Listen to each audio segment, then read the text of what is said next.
Bismillah, Assalamualaikum warahmatullahi wabarakatuh. Salam sejahtera untuk kita semua. Adik-adikku sekalian, saya Andi Sudimas Sulaiman, Gubernur Sulawesi Selatan, mengucapkan selamat datang dalam program Smart School Dinas Pendidikan Provinsi Sulawesi Selatan. Hari ini adik-adik sekalian akan mengikuti pembelajaran hybrid dalam program Smart School. Aplikasi Smart School adalah sebuah pendekatan dengan tetap mengedepankan sebuah pendidikan dengan digital approaching untuk kemudian mengedepankan kualitas dan mutu pendidikan yang diterima siswa secara seragam di seluruh wilayah Sulawesi Selatan termasuk di pelosok-pelosok. Program ini bukan hanya memberikan kepada adik-adik sekalian pengalaman belajar yang baru, namun juga memberikan fasilitas kebutuhan dengan fitur bermanfaat seperti rekaman video pembelajaran yang dapat diulang, trik-trik penyelesaian soal, ujian-ujian serta sarana konsultasi pembelajaran dari guru-guru terbaik di Sulawesi Selatan. Sering-sering mengakses aplikasi Smart School melalui gawai yang adik-adik sekalian miliki di setiap kesempatan yang dimiliki. Untuk seluruh adik-adikku sekalian yang saya cintai, saya banggakan, selamat belajar dan semoga ilmu yang didapatkan bermanfaat untuk menambah pengetahuan pendidikan adik-adik sekalian. Salam kita pada salama. Assalamualaikum warahmatullahi wabarakatuh. Salam sejahtera untuk kita semua.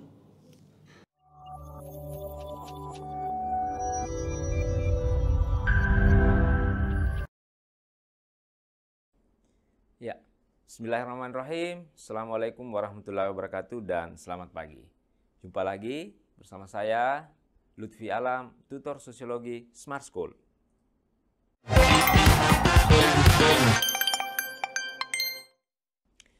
Baik, Bismillahirrahmanirrahim. Assalamualaikum warahmatullahi wabarakatuh dan selamat pagi. Mengawali kegiatan kita di pagi hari ini, izinkan saya untuk mengucapkan terima kasih yang sebesar-besarnya kepada seluruh pihak sekolah, terkhusus pada adik-adik peserta didik yang meluangkan waktunya untuk bergabung pada hari ini untuk belajar bersama tentang salah satu topik yang nantinya kita akan bahas, yakni tentang upaya mengatasi ketimpangan sosial. Selanjutnya, saya mengucapkan terima kasih kepada segenap Bapak Ibu guru pendamping yang hari ini bersama dengan peserta didik untuk bersama di ruang belajar kita, ruang belajar Smart School, kurang lebih 45 menit ke depan. Nah, baik adik-adik sekalian, pada kesempatan ini ini adalah rangkaian beberapa pertemuan-pertemuan sebelumnya yang membahas tentang ketimpangan sosial. Alhamdulillah hari ini kita sudah sampai pada upaya mengatasi ketimpangan sosial. Nah, terkait dengan materi-materi tentang ketimpangan sosial itu sudah dipelajari, sudah diurai, dan sudah dibahas bersama pada pertemuan-pertemuan sebelumnya. Mudah-mudahan pertemuan hari ini kita mampu mempelajari secara bersama, mampu mengelola lebih dalam, mampu kemudian mempelajari lebih banyak tentang bagaimana upaya mengatasi ketimpangan sosial. Nah, karena kenapa ketimpangan sosial ini menjadi salah satu problem negara berkembang yang menguras energi dan pikiran bagi seluruh pengambil kebijakan dalam kemudian menerapkan teknik-teknik tentang upaya mengatasi ketimpangan sosial itu sendiri. Nah, adik-adik sekalian, kembali saya ingatkan, kita fokus bahwa pertemuan kita hari ini fokus pada topik dan materi tentang upaya mengatasi ketimpangan sosial. Nah, adapun tujuan pembelajaran yang akan insya Allah kita akan capai bersama hari ini, adik-adik sekalian, adalah tujuan pembelajaran paling tidak pada hari ini peserta didik dapat mendeskripsikan upaya mengatasi ketimpangan sosial. Nah, adik-adik sekalian, sebelumnya perlu saya sampaikan bahwa berbicara tentang upaya mengatasi ketimpangan sosial, maka setiap negara atau setiap pengambil kebijakan itu punya cara yang unik, cara yang khas dalam mengatasi ketimpangan sosial. Nah, pada pertemuan kita kali ini, saya hanya memfokuskan pada 5 aspek untuk mengatasi ketimpangan sosial. 5 aspek ini kemudian nanti diterjemahkan baik secara, jadi upaya mengatasi ketimpangan sosial ini dalam pandangan saya dibagi dalam 2 bagian, adik-adik sekalian. Ada langkah taktis jangka pendek, terus ada langkah strategis jangka panjang. Nah, oke. Upaya mengatasi ketimpangan, sebenarnya pendekatannya saya pikir tips, trik, strategi, dan pendekatan itu banyak sekali upaya mengatasi ketimpangan ya. Tapi pada hari ini ya saya hanya fokus pada 5 poin apa yang menjadi upaya untuk mengatasi ketimpangan sosial. 5 poin ini menjadi kunci atau menjadi pendekatan-pendekatan pokok dalam mengatasi ketimpangan sosial yang terjadi. Yang pertama adalah, poin pertama dan utama dalam mengatasi ketimpangan sosial tentunya dimulai dari peningkatan kualitas, yakni adalah meningkatkan kualitas penduduk. Yang kedua, terkait dengan tenaga kerja. Nah, saya pikir salah satu aspek yang paling penting dalam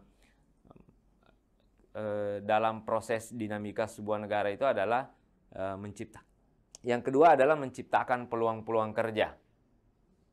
Terus yang ketiga adalah menggerakkan mobilitas geografis.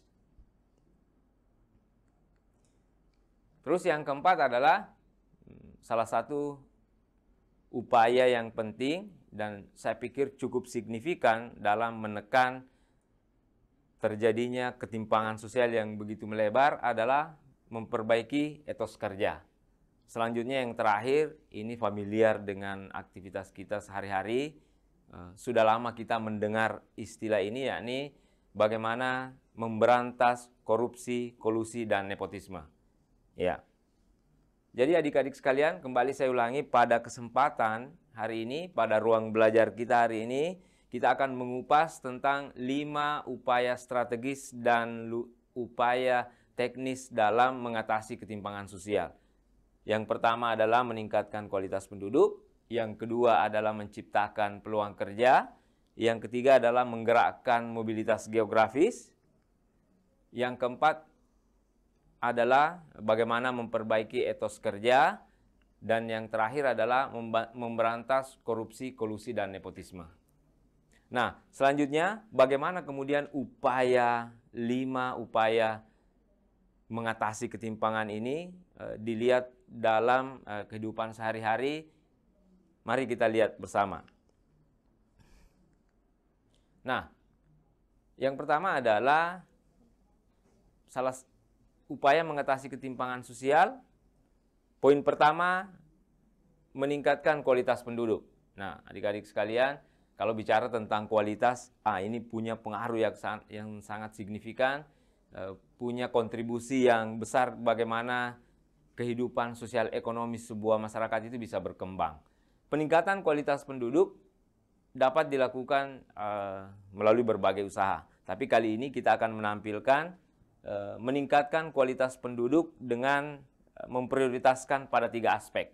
Yang pertama adalah memperbaiki kualitas pendidikan, yang kedua meningkatkan fasilitas kesehatan, dan yang ketiga adalah melakukan pemberdayaan kelompok masyarakat. Nah, kita mulai dari peningkatan kualitas penduduk. Ya. Yang pertama adalah memperbaiki kualitas pendidikan. Nah, adik-adik sekalian, ini sudah menjadi sesuatu yang ini saatnya hari ini kerja-kerja pendidikan harus dibuktikan. Ini tantangan dan target dan cita-cita kita bersama, bagaimana memperbaiki kualitas pendidikan. Ya. Jadi kualitas pendidikan ini punya andil yang sangat besar dalam upaya mengatasi ketimpangan. Ya, karena dipercaya aktivitas pendidikan ini memberikan orientasi jangka panjang dalam melahirkan generasi-generasi muda yang partisipatif, generasi muda yang solutif, generasi muda yang berkontribusi terhadap perkembangan sebuah negara. Nah,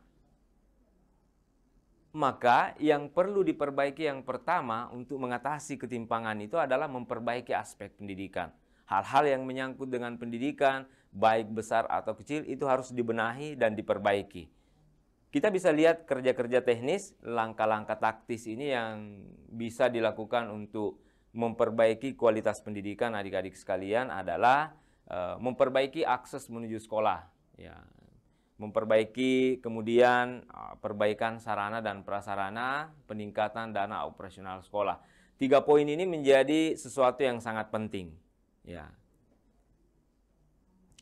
Sekolah itu merupakan tempat untuk merawat cita-cita, tempat untuk mengasah kemampuan, tempat untuk mengasah skill, tempat untuk berlatih, tempat untuk melakukan berbagai kegiatan sebelum terjun langsung dalam realitas sosial yang sesungguhnya. Jadi, yang pertama, aksesnya memang harus diperbaiki.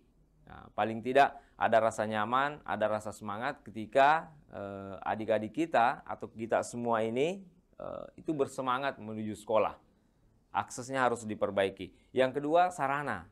Ya, sarana dan prasarana harus selalu ter-up to date, ya, karena perlu kita pahami dan sepertinya kita sudah pahami semua bahwa pendidikan itu, dunia pendidikan adalah dunia yang terus dinamis.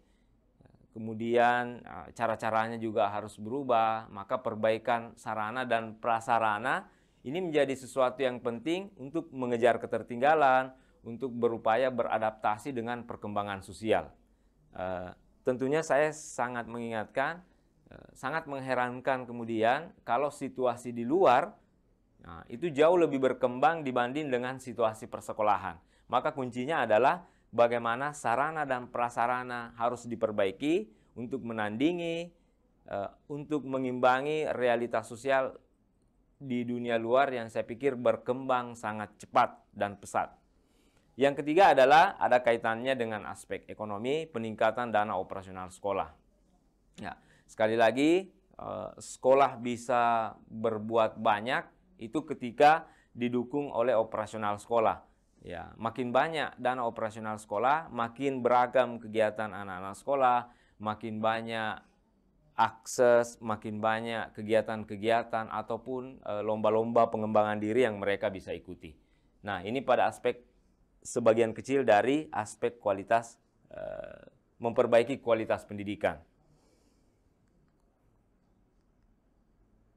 Nah,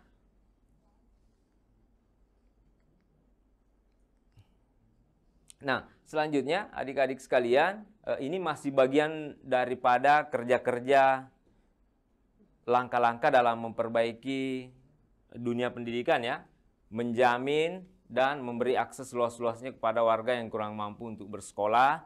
Ini salah satu cara yang dilakukan oleh pemerintah untuk mencegah terjadinya ketimpangan yang semakin melebar antara golongan yang mampu dengan golongan yang kurang mampu, paling tidak memberikan akses. Yang kedua, beberapa langkah-langkah teknis yang bisa dilakukan untuk memberikan transformasi dalam dunia pendidikan. Yang pertama, ini sebagian besar sudah merasakan ini dan saya pikir program ini akan terus berlanjut. Pemerintah memberikan beasiswa dengan berbagai skema yang disediakan, dengan makin banyaknya jalur-jalur yang bisa mendapatkan para peserta didik kita untuk mendapatkan beasiswa, baik pendidikan di sektor menengah, apalagi di sektor pendidikan tinggi. Saya pikir skemanya sudah semakin banyak. Yang kedua, Kartu Indonesia Pintar ini cukup membantu dan saya pikir ini secara real akan memotong dan memangkas tingkat kesenjangan sosial yang terjadi. Masyarakat yang kurang mampu dengan adanya KIP ini kemudian punya peluang untuk memperbaiki kehidupannya, melanjutkan ke pendidikan yang lebih tinggi agar bisa mensejahterakan keluarganya. Dan yang terakhir adalah program bidik misi. Ini juga program yang berorientasi untuk masyarakat miskin, masyarakat yang kurang mampu. Ini sudah dinikmati. Kita sangat berharap ke depannya ada inovasi, ada pembaharuan untuk menjangkau seluruh para peserta didik kita, khususnya bagi yang kurang mampu, tetapi punya semangat dan keinginan untuk melanjutkan pendidikan ke tingkat yang lebih tinggi. Nah, masih dalam kaitannya dengan aspek pendidikan, Bapak Ibu, tadi kita sudah bicarakan tentang sarananya, kita sudah bicarakan tentang teknis-teknis kebijakan untuk memperbaiki kualitas pendidikan, dan yang terpenting ini adalah pemerataan dan peningkatan jumlah dan kualitas tenaga pengajar. Jadi ini menjadi problem selama ini bahwa tidak terlalu masih jauh perbedaan antara jumlah peserta didik dengan jumlah tenaga pengajar, belum lagi kualitas tenaga pengajar mungkin yang kurang merata. Beberapa tenaga pengajar atau guru itu kemudian bertumpuk di kota. Ya, makanya salah satu upaya untuk mengurangi disparitas itu adalah pemerataan dan peningkatan jumlah dan kualitas tenaga pengajar.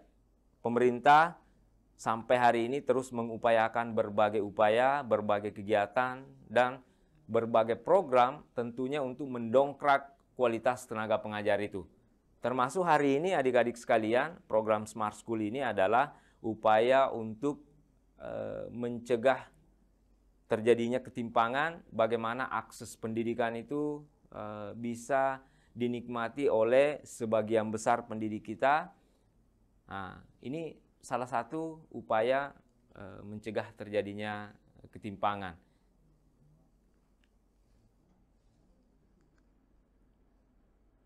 Nah, pada aspek yang kedua, masih pada peningkatan kualitas penduduk. Jadi, mengapa kualitas penduduk ini masuk dalam hal yang pertama? Karena kalau bicara tentang kualitas, kalau kualitas ini sudah diperbaiki, maka efeknya adalah efek jangka panjang. Ya, perbaikan kualitas itu nantinya akan melahirkan kemandirian-kemandirian di berbagai sektor, adik-adik sekalian. Tadi kita sudah bahas tentang pendidikan, bagaimana pendidikan kita bisa melihat secara nyata, kita bisa merasakan di lapangan bahwa pendidikan merupakan salah satu harapan besar untuk memperbaiki kualitas kehidupan, untuk mengurangi tingkat ketimpangan yang semakin melebar. Nah, ternyata bukan hanya pada aspek pendidikan. Nah, upaya mencegah terjadinya ketimpangan ini adalah meningkatkan fasilitas kesehatan. Nah, kesehatan ini menjadi sesuatu yang sangat penting. Jika dunia kesehatan tidak teratasi dengan baik, maka kita tidak bisa berbuat banyak. Apa yang ingin dilakukan, apa yang ingin dinikmati, tidak bisa kita melakukan perencanaan yang begitu besar kalau kesehatan kita kemudian terganggu. Ya, makanya salah satu indikator penting atau indikator yang substansial dalam upaya mencegah terjadinya ketimpangan adalah meningkatkan fasilitas kesehatan. Meningkatkan fasilitas kesehatan bisa dilakukan dalam berbagai aspek di dunia kesehatan. Yang pertama adalah perbaikan dan pemerataan pelayanan kesehatan. Jadi sekali lagi, kesehatan ini menjadi salah satu indikator penting untuk mengurangi ketimpangan sosial. Ya, karena adik-adik sekalian juga paham bahwa tidak bisa kita berbuat apa-apa kalau kesehatan ini kemudian tidak berada dalam standar yang maksimal. Nah, dalam dunia kesehatan, perbaikan, pemerataan, dan pelayanan kesehatan ini langkah-langkah yang perlu dilakukan, perlu diperbanyak, dan perlu diperluas untuk menjangkau bagaimana memastikan situasi kesehatan masyarakat kita itu berada dalam posisi yang bisa berbuat lebih banyak. Ya. Ini masih dalam ranah kesehatan. Tadi pemerataan pelayanan kesehatan. Nah, selanjutnya yang terpenting adalah tenaga medis. Nah, ini peningkatan kualitas tenaga medis harus terus dilakukan, harus terus diperbanyak. Kemudian hal-hal pelatihan-pelatihan atau kegiatan-kegiatan dan program yang berkaitan dengan peningkatan kualitas tenaga medis ini harus diperbanyak, harus dilakukan secara simultan, harus dilakukan secara terprogram untuk melahirkan sebuah layanan kesehatan yang maksimal.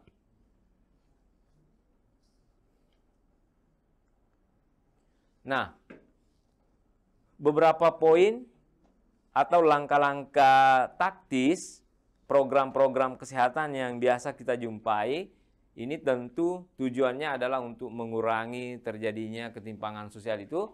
Yang pertama, penyediaan pelayanan kesehatan yang murah dan gratis bagi yang kurang mampu.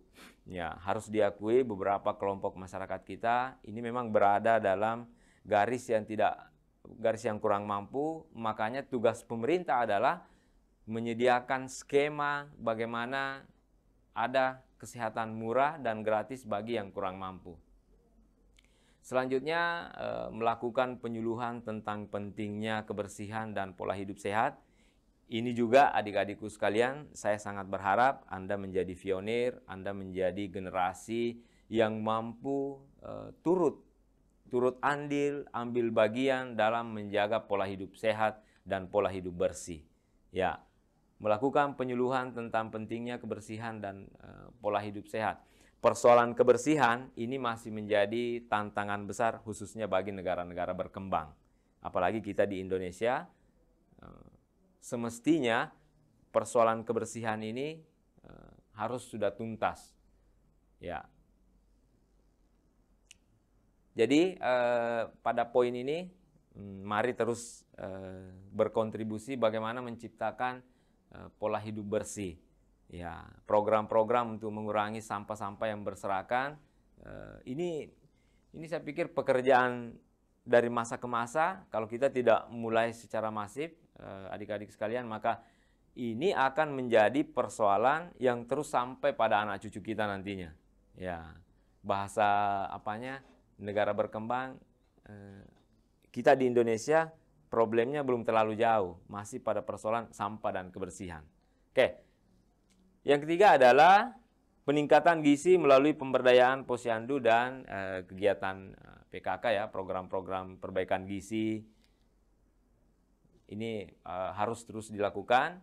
Kemudian pelaksanaan imunisasi bertujuan untuk melindungi tiap anak dari penyakit umum.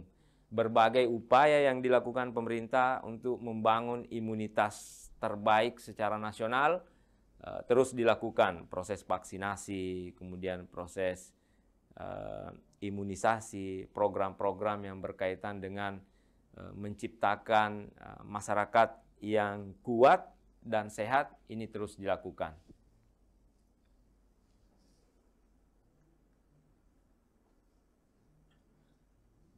Nah, yang terakhir pada aspek meningkatkan kualitas penduduk ada pada melakukan pemberdayaan kelompok masyarakat. Ya. Teknisnya adalah memberikan penyuluhan atau pendampingan pada masyarakat. Itu dibagi dalam dua bagian. Ini untuk kasus di Indonesia kita pada pemberdayaan bidang sosial ekonomi. Kemudian pemberdayaan bidang pertanian. Oke, adik-adik sekalian, pemberdayaan kelompok masyarakat ini sesuatu yang bisa memberikan proses pembelajaran bagi kita. Bahwa pemberdayaan kelompok masyarakat itu harus dilakukan secara kolaboratif, harus dilakukan secara sadar dan terencana. Nah, mengapa kelompok-kelompok masyarakat terampil itu kemudian diharapkan untuk melakukan pendampingan supaya masyarakat-masyarakat kita ini mampu tumbuh dan mandiri. Nah, pemberdayaan di bidang sosial ekonomi tentunya. Oke, jadi kita bisa melihat sekarang program-program ini adalah bisa kita lihat dalam si Corporate Responsibility System, CSR itu salah satu program pendampingan. Jadi kelompok masyarakat yang di sekitar masyarakatnya ada institusi pemerintah, ada perusahaan-perusahaan, atau ada industri tambang. Biasanya mereka melakukan CSR, tanggung jawab sosial perusahaan kepada lingkungan masyarakat. Ini yang harus diperbanyak. Ya, karena kenapa? Yang menarik dari kegiatan pemberdayaan ini adalah ini dilakukan secara sama-sama. Jadi masyarakat dengan pihak perusahaan itu kemudian sama-sama melakukan sebuah program yang tujuannya tentu ingin meningkatkan kapasitas masyarakat. Nah,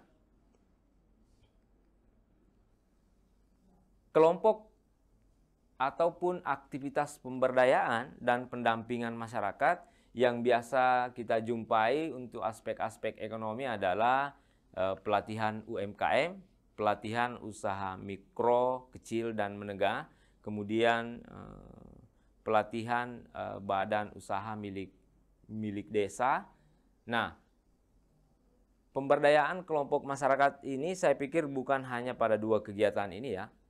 Masih banyak kegiatan-kegiatan lain yang masyarakat bisa melakukan itu tergantung bagaimana tingkat kebutuhan masyarakat dan partisipasi masyarakatnya. Pada aspek melakukan pemberdayaan kelompok masyarakat, kita bisa melihat itu adik-adik sekalian, bagaimana kemudian para desa berlomba-lomba untuk berkreasi dan berinovasi memanfaatkan dana desa yang diberikan oleh pemerintah pusat untuk memberikan layanan kepada masyarakat. Saya melihatnya ini salah satu juga untuk mengurangi ketimpangan. Jadi para desa itu kemudian berlomba-lomba untuk membuat program-program yang betul-betul menyentuh kepada masyarakat di sekitar. Banyak program-program sesuai dengan kondisi geografis, kebutuhan masyarakat itu apa yang ingin dibutuhkan, maka disitulah program pemberdayaan bidang ekonomi itu berjalan. Nah, pada aspek pemberdayaan bidang pertanian, kita ini negara agraris,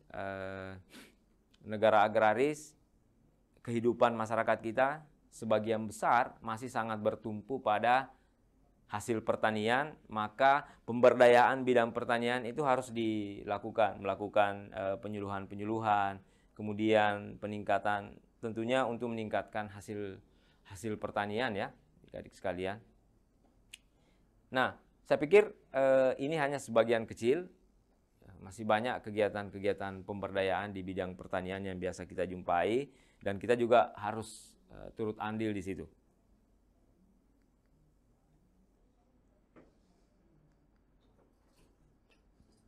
Nah, yang kedua, kita masuk pada yang kedua, upaya mengatasi ketimpangan sosial yang kedua ada pada aspek mobilitas geografis. Ya, jadi mobilitas geografis, ya, pemerintah percaya bahwa mobilitas dan lalu lintas aktivitas masyarakat itu sangat mempengaruhi perkembangan dan kemajuan suatu daerah.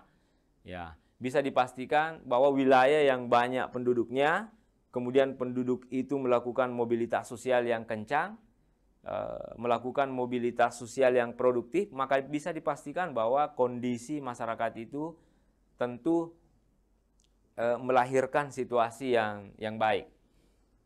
Nah, pemerintah mengadakan program tersebut dengan tujuan mengendalikan jumlah penduduk di suatu daerah. Ya, adanya pemerataan penduduk juga harus diikuti oleh adanya pembangunan. Upaya mobilitas yang umum dilakukan adalah program transmigrasi. Ya, jadi salah satu upaya yang kedua dalam mengurangi ketimpangan sosial adalah bagaimana menggerakkan orang-orang untuk melakukan penetrasi ke daerah-daerah yang mungkin belum tersentuh. Jadi jika di program transmigrasi, contoh umpamanya saya pikir di kota besar itu menumpuk semua orang-orang yang punya kapasitas, punya kompetensi, ini kemudian yang harus masuk ke desa, kemudian menciptakan pusat-pusat ekonomi baru, menciptakan dunia-dunia usaha, menciptakan aktivitas yang bisa menjadi model dan menjadi contoh dalam masyarakat itu. Nah, jadi pesan dalam mobilitas geografis adalah orang-orang pintar, orang-orang yang punya kapasitas, orang-orang yang punya semangat juang yang lebih tinggi, itu tidak boleh berpusat hanya di satu daerah. Ya, jadi paling tidak orang-orang itu harus menyebar kemana-mana, sehingga mampu menciptakan pusat-pusat ekonomi baru, pusat-pusat kreativitas baru, ya, pusat-pusat aktivitas baru, sehingga masyarakat ini semakin terpelajar. Masyarakat ini kemudian bisa semakin berdaya dan mandiri.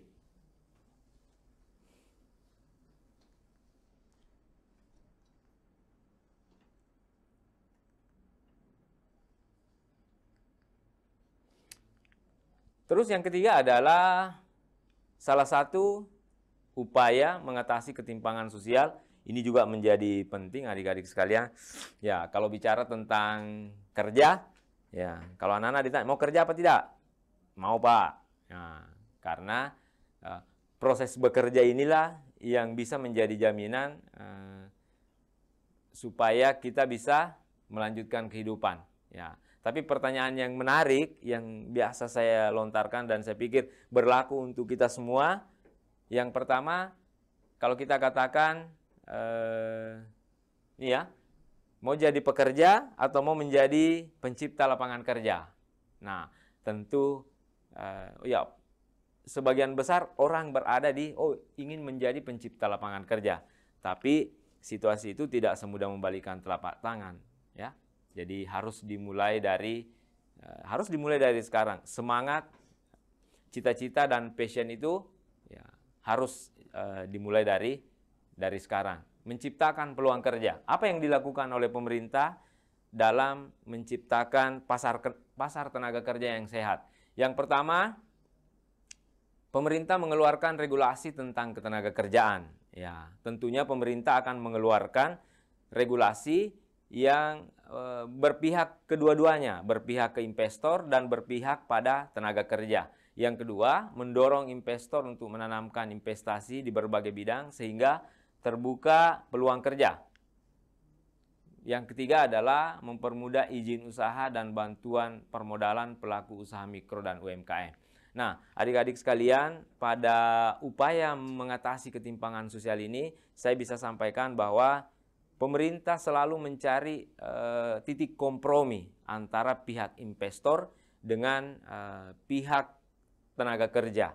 Ya, kalau kemudian administrasinya terlalu berbelit-belit dan menyusahkan investor, maka investor juga enggan.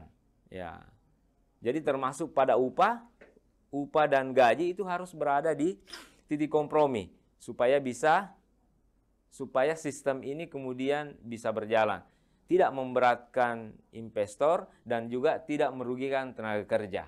Nah, ini yang dilakukan oleh pemerintah dalam membuat regulasi yang seimbang.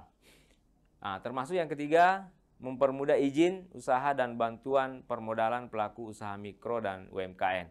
Nah, jadi mengatasi ketimpangan yang harus dilakukan. Bagaimana agar seluruh kelompok sosial masyarakat itu punya peluang untuk mengakses permodalan. Dan ini sudah berlangsung. Sekarang kita mengenal program KUR, ya, Kredit Usaha Rakyat. Itu administrasinya tidak terlalu sulit dan sepertinya semua kelompok pelaku usaha itu bisa mengakses kredit usaha rakyat itu. Paling tidak itu bisa menciptakan aktivitas-aktivitas baru dalam membuat wirausaha. Nah, dalam menciptakan peluang kerja ini juga saya perlu sampaikan pentingnya untuk berwirausaha. Ya, salah satu negara yang kuat, kalau ingin negara kuat secara ekonomi, maka ciri-cirinya adalah, indikatornya adalah wirausahawan harus banyak. Ya, tapi kondisi di Indonesia justru kelompok entrepreneur, kelompok usahawan itu jumlahnya masih sangat kecil sekali. Ya, rata-rata orang masih, tapi sudah ada sih kemajuan sekarang. Jumlah keinginan untuk menjadi pegawai, karyawan itu semakin hari saya lihat semakin berkurang. Saya pikir ini sinyal yang bagus untuk bagaimana masuk dalam ekonomi yang mandiri. Terus yang keempat adalah memperbaiki etos kerja. Nah, ini yang terpenting. Saya pikir ini menyangkut dengan etos kerja ya. Ya, kalau kita lihat negara mana sih yang etos kerjanya paling bagus? Nah, oke, kemajuan sebuah negara itu bisa dilihat bagaimana etos kerja yang ditunjukkan oleh warganya. Nah, kalau kita lihat, coba lihat orang-orang Jepang, orang-orang Korea Selatan, kemudian orang-orang Amerika, mereka dalam bekerja, maka itulah yang berkontribusi besar terhadap negaranya. Mereka menjadi negara terdepan, negara maju karena etos kerjanya memang lebih bagus. Ya. Baik adik-adik sekalian, pertama yang bisa dilakukan adalah dengan mengubah cara pikir atau cara pandang, termasuk cara pandang dalam bekerja. Hari ini harus digugurkan bahwa bekerja itu bukan hanya sekedar menggugurkan kewajiban, tapi bekerja itu adalah sebagai sarana untuk mengasah diri, sarana untuk memicu diri, dan sarana untuk memacu kemampuan di masa yang akan datang. Menjadi tenaga terampil untuk orang-orang yang membutuhkan pendampingan, melakukan riset untuk membantu program pemerintah. Mari memperbaiki etos kerja ya.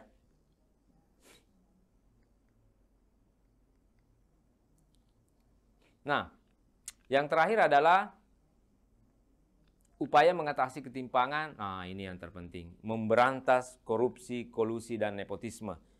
Kita pahami bersama bahwa KKN ini adalah sesuatu penyakit kronis, adalah perbuatan yang bisa merampas hak kita selama 7 turunan. Ya, jadi korupsi ini dampaknya bukan hanya dirasakan hari ini, ya, maka korupsi kemudian itu bisa berdampak kepada anak cucu kita yang akan datang. Kalau situasi korupsi hari ini tidak terkendali, maka bisa dipastikan anak cucu kita kemudian tidak kebagian apa-apa karena kita habisi hari ini. Ya, sesuatu korupsi, kolusi, dan nepotisme orientasinya adalah orientasi individu, jauh dari kepentingan masyarakat. Maka ini harus diberantas. Memberantas korupsi dengan meningkatkan sistem peradilan di Indonesia dan melakukan pengawasan ketat dari peradilan, masyarakat di Indonesia akan mendapatkan perlakuan yang sama dalam hukum dan peradilan. Satu hal yang bisa dilakukan adalah memperbaiki ekosistem dan kualitas hukum dan peradilan kita. Itu untuk memberantas korupsi, kolusi, dan nepotisme.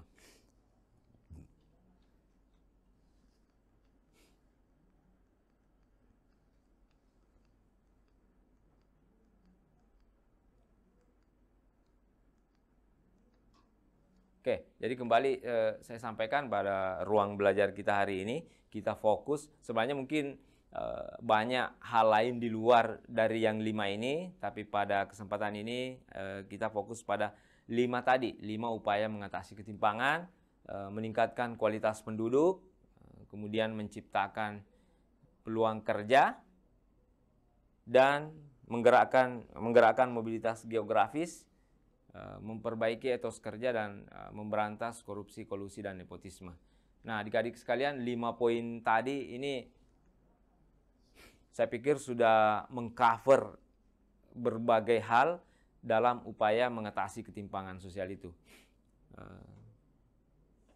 Yang pertama tentunya harus diakui bahwa salah satu cara yang bisa memang dilakukan untuk mengurangi ketimpangan itu adalah meningkatkan kualitas penduduk. Kualitas penduduk ini kemudian harus ditingkatkan, ya, baik dari segi termasuk melalui sektor pendidikan. Ya, pendidikan hari ini kemudian harus dibuktikan bahwa pendidikan itu adalah benang merah dalam dalam aspek untuk meningkatkan kesejahteraan. Nah, makanya saya sampaikan bahwa mari menjadikan pendidikan ini bukan hanya semacam rutinitas, bukan hanya semacam bukan hanya semacam sesuatu yang berlalu, tapi menjadikan ruang pendidikan itu memang betul-betul tempat untuk mengasah skill, tempat untuk berlatih, dan tempat untuk memaksimalkan potensi yang kita miliki.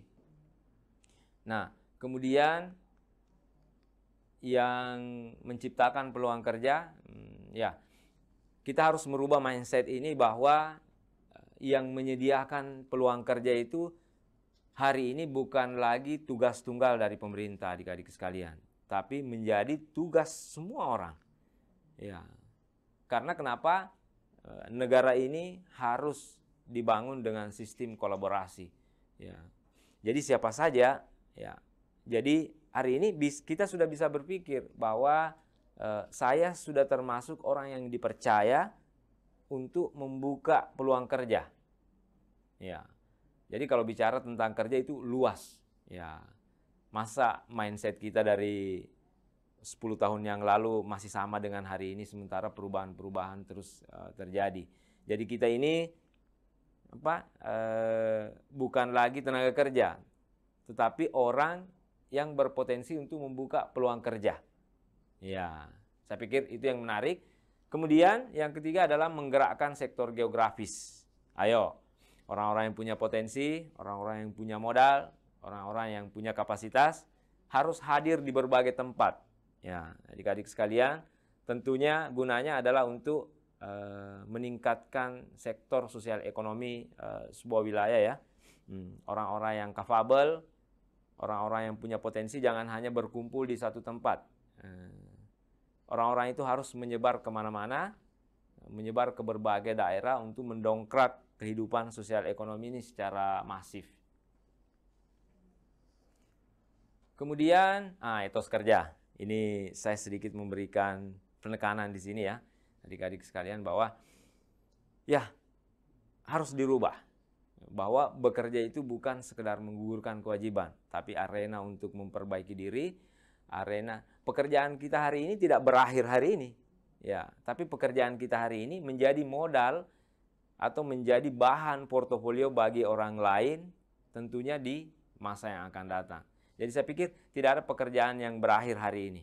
Ya, semua pekerjaan itu punya dampak, punya portofolio di masa yang akan datang. Makanya kalau kita bekerja hari ini, itu akan terus terpotret dan menjadi bahan penilaian bagi siapa saja. Makanya adik-adikku sekalian, berhadapan dengan dunia kerja, ayo deh bekerja secara profesional, bekerja secara benar, karena bekerja itu bukan menggugurkan kewajiban, tapi memupuk kompetensi.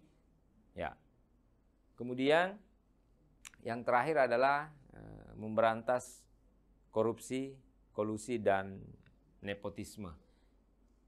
Nah, ini mudah-mudahan kita terus memberantas, mengurangi atau menghilangkan KKN ini, karena KKN ini korupsi, kolusi, dan nepotisme ini sesuatu yang sangat menakutkan.